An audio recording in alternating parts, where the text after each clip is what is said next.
Naghain ng motion for reconsideration ng Makabayan Bloc sa Korte Suprema. Kaugnay pa rin ito sa ruling ng Korte Suprema na unconstitutional ang Articles of Impeachment laban kay Vice President Sara Duterte. Para sa update, nasa linya si Camille Samonte. Camille?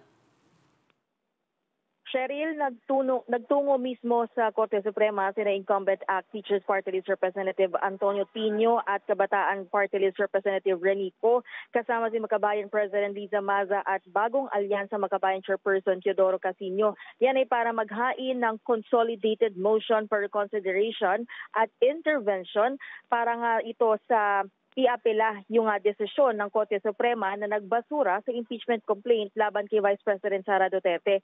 Kasama rin bilang intervenors sina dating ACT Teachers Party List Representative Franz Castro, Gabriela Women's Party List Representative Arlene Brosas at Kabataan Party List Representative Raul Manuel na nag-endorso naman ng ikalawang impeachment complaint. Nakapaloob sa mosyon ng grupo ang argumento na walang grave of abuse of discretion ng Kamara sa inihaing impeachment complaint laban kay VP Sara.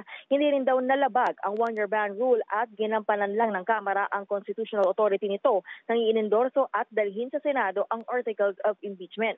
Gate ng grupo, ang impeachment proceedings ay isa sa mga constitutional remedy ng taong bayan laban sa tiwaling opisyal ng gobyerno. Kaya hindi raw dapat i-archive ang impeachment complaint laban sa bise dahil ang kine-question dito ay ang maling paggamit ng pondo. Para kay dating ACT Teachers Party List Representative Franz Castro, dapat din mag-isip mabuti ang mga senador at huwag nilang hintayin na singilin sila ng taong bayan. Naniniwala naman si Tino na pwede pa rin baliktarin ng SC ang desisyon nito dahil may mga pagkakataon na noon na nangyari ito. Hindi rin daw makakaila na may seryosong kamalian at kahinaan ng desisyon na isinulat ng SC na makaapekto sa pagpapanagot ng mga matataas na opisyal sa hinaharap.